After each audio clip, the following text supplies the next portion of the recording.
கடவுள் அருள் YouTube channel அனைத்து நேயர்களுக்கும் திண்டுக்கல் ஹரியன் சர்மாவின் பணிவான வணக்கம். காலபுருஷ தத்துவ ரீதியாக ராசிமான சங்கையில் பார்க்கும் பொழுது ஒரு ராசியில் அதிக காலகட்டம் சனி பகவான் சஞ்சரிக்கிறார். கிட்டத்தட்ட 30 மாதங்கள் ஒரு ராசியில் சஞ்சரிக்கிறார். இந்த காலகட்டத்தில் அவர் அதிகாரமும் பெறுகிறார், சில சமயம் வக்ரமும் பெறுகிறார். இப்படி மாறுபட்ட தன்மைகளை கொண்டு மக்களுக்கு ஒரு எச்சரிக்கை உணர்வை அவர் கொடுத்து கொண்டிருக்கிறார். அந்த தன்மையில் 26/7/2026 முதல் 10/12/2026 கிட்டத்தட்ட 137 நாட்கள் சனி பகவான் வக்ரகதியில் சஞ்சரிக்கிறார். இந்த வக்ரகதியில் சஞ்சரிப்பதனால் 12 ராசிகளுக்கும் எதுபோன்ற தன்மைகளில் அவர் விளைவுகளை விளைவிப்பார் என்பதை நாம் தொடர்ந்து பார்க்கலாம். மேஷராசி நேயர்களே, சனி பகவான் உங்கள் ராசிக்கு 12ஆம் இடத்தில் சஞ்சரிப்பது ஒரு வகையில் சாதகம். என்ன என்று சொல்ல போனால் அவர் உங்களுக்கு பாதகாதிபதியும் கூட, கர்மஸ்தானாதிபதியும் கூட. அப்போ தொழில் ரீதியாக என்னென்ன பாதிப்புகளை அவர் தரப்போகிறார் என்பதை உணர்த்துவதுதான் இந்த மேசராசிக்காரர்களுக்கு சற்று எச்சரிக்கையான ஒரு காலகட்டமாக இருக்கும். அந்த சனி பகவான் வக்ரகதியில் இயங்கி ரேவதியிலிருந்து உத்திரட்டாதி சுயநட்சத்திரம் வரைக்கும் சென்று மறுபடியும் திரும்ப ஒரு சாதாரண கதிக்கு வர்றாரு. இந்த தன்மையில் மேசராசியை பொறுத்த வரைக்கும் என்னென்னா, தொழில் ரீதியாக சற்று எச்சரிக்கையோடு கூட அவர்கள் இருக்க வேண்டும். ஏன்னா தொழில் ஸ்தானாதிபதியை பாதகாதிபதியை 12ல் மறையிறது நல்ல விஷயம். அந்த பாதகத்தன்மை இருக்காது. அது நீங்கள் என்ன செய்யணும் அப்படின்னு சொன்னால் தொழிலாளரிடம் மதிப்பு மரியாதை கொடுத்து நீங்கள் பழகி கொண்டிருந்தீங்கன்னா நல்லா இருக்கும். பொதுவாகவே நம்மளுடைய தாழ்ந்த மனிதர்களிடமும் நாம் எவ்வாறு நடந்து கொள்ளணுமோ அது மாதிரி மனிதாபிமானத்தோடு நடந்து கொண்டால் இந்த சனியின் தாக்கம் மேசராசிங்க அவ்வளவாக பாதிக்காது. ஏன்னா பாதகம் அவர் தான், அதே சமயத்தில் லாபாதிபதியும் அவர் தான். ஆனால் ராசி அதிபதியோட, மேசராசி அதிபதியோட, செவ்வாயோட சனி பகவான் பகைத்தன்மை கொண்டு இந்த ராசி மண்டலங்களில் சஞ்சரிக்கிறார். அதனால என்ன செய்யணும் அப்படின்னு சொன்னா, தொழிலில் தர்மத்தை கடைபிடித்தால் அதற்கு அது லாபமாக செயல்படும். தொழிலில் தவறான வழியில் செயல்பட்டால், தவறான வழியில் சம்பாதிக்கக்கூடிய தன்மையில் இருந்தால் நிச்சயமாக அது பாதிப்பைத்தான் கொடுக்கும். இருப்பினும் பொதுவாக மேசராசிக்கு சனி பகவான் 12ல் மறைவது ஒரு சாதகமான அமைப்பு என்றுதான் நாம் இங்கு சொல்லணும். இப்போ அவர் மீனராசியில் சஞ்சரிக்கிறார். ஆனால் அதே சமயத்தில் மீனராசிக்கு அதிபதியான குருவின் பார்வையில் இருப்பது மிகப்பெரிய ஒரு பிளஸ் பாயிண்ட். அப்போ நீங்கள் என்ன செய்யலாம் அப்படின்னு சொன்னால், உங்களுக்கு ஒரு கட்டிடம் கட்டுவது, வெளிநாடுக்கு செல்வதற்காக எடுக்கக்கூடிய நீங்கள் முயற்சிகள், இவை அனைத்துமே கண்டிப்பாக சாதகமாகும். ஏன்னா அந்த ஸ்தானாதிபதி 12ஆம் அதிபதி சனி பகவானை பார்ப்பது என்பது மேசராசிக்கு மிகவும் அற்புதமான விஷயம். அந்த மேசராசிக்கு குரு பாக்கியாதிபதியும் கூட. அப்போ உங்கள் பாக்கியம் முன்னதி ஏற்படுறதுக்கு உண்டான ஒரு காலகட்டத்தை இது கண்டிப்பாக கொடுக்கும். இப்போ பின்னோக்கி நகர்தல் அப்படின்னா, பின்னோக்கி நகர்வதை போன்ற ஒரு தோற்றம். அப்போ என்ன செய்யும் அப்படின்னா, அந்த 11ஆம் இடத்துக்கு உண்டான ஒரு தன்மையும் அது கொடுக்கும். இருக்கிறது என்னமோ 12ஆம் ராசியில, ஆனால் 11ஆம் இடத்திற்கு உண்டான ஒரு தன்மையும் அவர் கண்டிப்பாக கொடுப்பார். நம்ம ஆரம்பத்தில் சொல்லியிருக்கோம், 11ஆம் இடம் சரராசிக்கு 11ஆம் இடம் பாதகஸ்தானம் சொல்லியிருக்கோம். அதை பாதகமா லாபமா, அதை எவ்வாறு நாம் ஏற்றுக்கொள்வது, எவ்வாறு நாம் வழி நடத்த வேண்டும் என்பதற்கு சனி பகவானின் தன்மைக்கு ஏற்ப, சனி பகவானின் காரகத்திற்கு ஏற்ப நீங்க நடந்து கொண்டால் நல்லா இருக்கும். சனி பகவானின் காரகத்தை ரொம்ப சிம்பிளான விஷயம். ஃபர்ஸ்ட் சனியினால் பாதிப்பு ஏற்படக்கூடிய யாரா இருந்தாலும் சரி, தினமும் தாய்க்கு பாத பூஜை பண்ணுங்க. தன்னை ஈன்ற தந்தைக்கு, தாய்க்கு அம்மாவிற்கு தினமும் பாத பூஜை பண்ணுங்க. ஏன்னா சனி பகவானுக்கு ரொம்ப ரொம்ப பிடித்த விஷயம் தான்.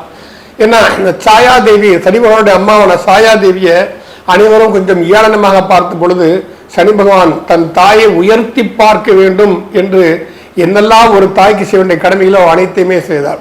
தினமும் சனி பகவான் சாயாதேவியின் பாதங்களை பாத பூஜை செய்து நமஸ்கரித்து விட்டு தான் தன் நாட்களை அவர் தொடங்குவார்.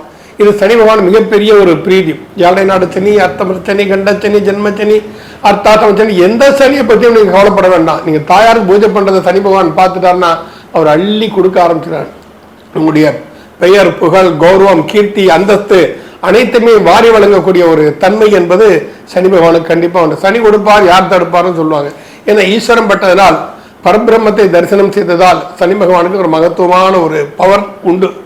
ஆனால் அதே சமயத்தில் தர்மநெறி தவறுவாங்க. யாரா இருந்தாலும் தண்டிக்க தயங்க மாட்டார், அவர்கள் மும்மூர்த்திகளாக இருந்தாலும் சரி. அப்பேற்பட்ட தன்மை கொண்டார். இந்த மேசராசிக்கு அவர் 12ஆம் இடத்தில் சஞ்சரித்துக் கொண்டு 12ஆம் அதிபதியான குருவின் பார்வை பெற்றுக்கொண்டு வெளிநாடு செல்வதற்கான நீங்கள் எடுக்கக்கூடிய முயற்சிகள் கண்டிப்பாக இந்த வக்ரகதி கிட்டத்தட்ட 137 நாட்கள் 26/7/2026 10/12/2026 காலகட்டங்கள் வெளிநாடு செல்வதற்காக யாரெல்லாம் முயற்சித்துக் கொண்டு இருக்கிறீர்களோ அவர்கள் கண்டிப்பாக நீங்கள் இந்த வெற்றியை கொடுக்கும், உங்களுக்கு வெற்றி கிடைக்கும். அதற்கு நீங்கள் சனி பகவானை பிரார்த்தனை சொல்ல வேண்டும். சனி பகவான பிரார்த்தனை ரொம்ப ஈஸி. சனிக்கிழமை தோறும் காலையில் சனி ஹோரை 6 to 7 சனி ஹோரை வரும். அந்த நேரத்தை அந்த சனி பகவானுக்கு இன்னும் நல்லெண்ணெய் அவங்க எப்போ அபிஷேகம் பண்ணுவாங்க, தினமும் அபிஷேகம் பண்ண நல்லெண்ணெய் கொடுத்தாங்க. ஒரு 50 கிராம் நல்லெண்ணெய் கொடுத்தாலே போதும். சனிமான் இவ்வளவு சின்னதாக தான் மூர்த்தி இருக்கும் நவகிரகத்தில், பெருசாலாம் இருக்க போகிறது இல்லையா. அதுக்கு எண்ணெய் காப்பு சாட்டி அபிஷேகம் செய்வார்கள். அதற்கு பிறகு கருப்பு வஸ்திரம் சாட்டுவார்கள். அதுக்கு பிறகு என்ன செய்யணும்னா மேற்கு நோக்கி ஒரு நல்லெண்ணெய் தீபம், மேற்கு நோக்கி நல்லெண்ணெய் தீபம் ஏற்றி விட்டு நீங்கள் ஹனுமான் சாலிசா படிங்க. எப்பேற்பட்ட தோஷமாக இருந்தாலும் சனி பகவானுக்கு அது கண்டிப்பாக நிவர்த்தியாக செயல்படும். அதனால் மேசராசிக்காரங்கள் கர்மஸ்தானாதிபதி, தொழில் ஸ்தானாதிபதி, ஏன்னா 10 குடைவான், 10 என்பது கர்மஸ்தானம். இந்த சுயகர்மா என்று சொல்லக்கூடிய தன்மை 1ங்கிறது லக்னம், நம்மளுடைய கர்மா. அது 10ங்கிறது நம்முடைய தாய் வழி கர்மால வரும். அது ஏன்னா தாயும் நாம சேர்ந்து தானே இந்த பூமி, தாயின் கருவிலிருந்து தான் நாம் வெளிவருகிறோம். அதனால தாய்க்கு மகத்துவமிக்க ஒரு சேவையை செய்வது என்பது சனி பகவானால் ஏற்படக்கூடிய ஒரு அற்புதமான ஒரு நற்பலங்கள் ஆகும். ஐயா மேசராசிக்காரங்கள் எல்லாருமே இந்த சனி பகவான் வக்ரகதியில் இயங்கிக் கொண்டிருக்கக்கூடிய இந்த காலகட்டத்தில் அதை பாதகம் செய்வதை விட லாபமாக செயல்பட வைப்பது என்பது உங்கள் கையில தான் இருக்கு. அதனால நீங்க கொஞ்சம் இறங்கணும். நமக்கு பொதுவாக மேசராசிக்காரர்களுக்கு இந்த முன்கோபம் கொஞ்சம் அதிகமா வரும், ஒரு ஈகோ கிரியேட் ஆகும், தன்னை முன்னிலைப்படுத்த வேண்டும் என்ற தன்மையெல்லாம் உங்களுக்கு கண்டிப்பாக இருக்கும். அதெல்லாம் விட்டுருங்க. ஏன்னா மனித வாழ்க்கைக்கு அதெல்லாம் சரி வராது. அதை கொஞ்சம் நம்ம ஊரங்கட்டி வச்சுட்டு நம்ம இறங்கினோம் அப்படின்னு சொன்னா, இறங்கி வேலை செஞ்சோம் அப்படின்னு சொன்னா இந்த சனி பெயர்ச்சி சனியின் வக்ரகதி நிகழ்வு என்பது உங்களுக்கு அற்புதமான நற்பலன்களை தர முடியும். ஏன்னா எல்லா ஒரு கிரகமே என்ன செய்யும் அப்படின்னு சொன்னா அதுக்கு 2 தன்மை உண்டு. ஒன்று பிளஸ், ஒன்று மைனஸ். ஒன்று நன்மை, இன்னொன்று தீமைக்கு உண்டான தண்டனை பலன். அப்போ நம்ம நன்மையை அதிகமாக பெறக்கூடிய வேலையை நம்ம செய்துவிட்டால் சனி பகவானின் தாக்கம் உங்களுக்கு அற்புதமாக நற்பலன்களை கண்டிப்பாக கொடுக்கும். அதே சமயத்தில் வெளிநாடு பயணம் செய்யணும்னு நினைக்கிறவங்க எல்லாம் என்ன செய்யணுமா, நம்ம ராமேஸ்வரத்தை கிழக்கு சன்னதியில் ஆஞ்சநேயர் சன்னதி இருக்கு. கிழக்கு வாசல்ல நம்ம ராமநாதசாமி கோயிலில் அங்கே வெற்றிலை மாலை சாற்றி இல்லை செந்தூரம் சாற்றி ஆஞ்சநேயரை நீங்கள் வழிபட்டு இருந்தால் வெளிநாட்டு பயணம் உங்களுக்கு வெற்றிகரமாக முடியும். ஏன்னு கேட்டால் அங்கிருந்து ஆஞ்சநேயர் இலங்கையை நோக்கி பயணிச்சாரு.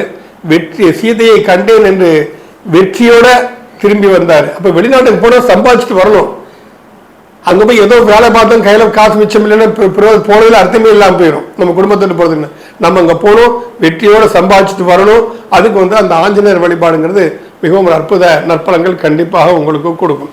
அதனால மேசராசிக்காரங்கள் விரைய சனி என்று பயப்பட வேண்டிய அவசியம் கிடையாது. 7 நாடு சனி நடந்து கொண்டிருக்கிறது என்பதை பற்றியும் கவலைப்பட வேண்டிய அவசியம் கிடையாது. 7 நாடு சனி தான் பல நல்ல காரியங்களை பல பேருக்கு இந்த சனி பகவான் செஞ்சிருக்காரு. அது உங்களுக்கு உணர்த்துறாரு, நீ இந்த மாதிரி தவறுகளை செஞ்சுட்டு வந்திருக்கப்பா, இருந்து நீ மாறிக்கும், ஒரு நிலையை நீ மாத்திக்கிட்டு நீ தர்ம நிலையை தவறாமல் வாழ்ந்தால், பிறரையும் தன்னை போல் நேசித்து வாழ்ந்தீர்களே ஆனால் நிச்சயமாக சனி பகவான் உங்களுக்கு சாதகமாகத்தான் செயல்படுவார். ஆக நமது கர்மா, நமது வேலை, நமது தொழில் அது நமக்கு சாதகமாக அமைய வேண்டும். உழைக்கிறோம், எதுக்கு உழைக்கிறோம்? 4 காசு மிச்சம் முடிக்கணும். நாம் பட்ட கஷ்டம் நம்ம பிள்ளைகள் படக்கூடாது. அதுதான் நம்ம உழைக்கிறோம் இல்லையா? அப்ப அந்த மாதிரி தன்மையோட நீங்க செயல்பட்டீங்கன்னா இந்த சனி வக்ர பயிற்சி உங்களுக்கு மிகவும் சாதகமான விஷயமே. கடவுள் அருள் டிவியை பார்த்தமைக்கு நன்றிகள். மேலும் இது போன்ற தகவல்களை தெரிந்து கொள்ள கடவுள் அருள் டிவியை சப்ஸ்கிரைப் செய்யுங்கள். மறக்காமல் பெல் ஐக்கானை கிளிக் செய்யுங்கள்.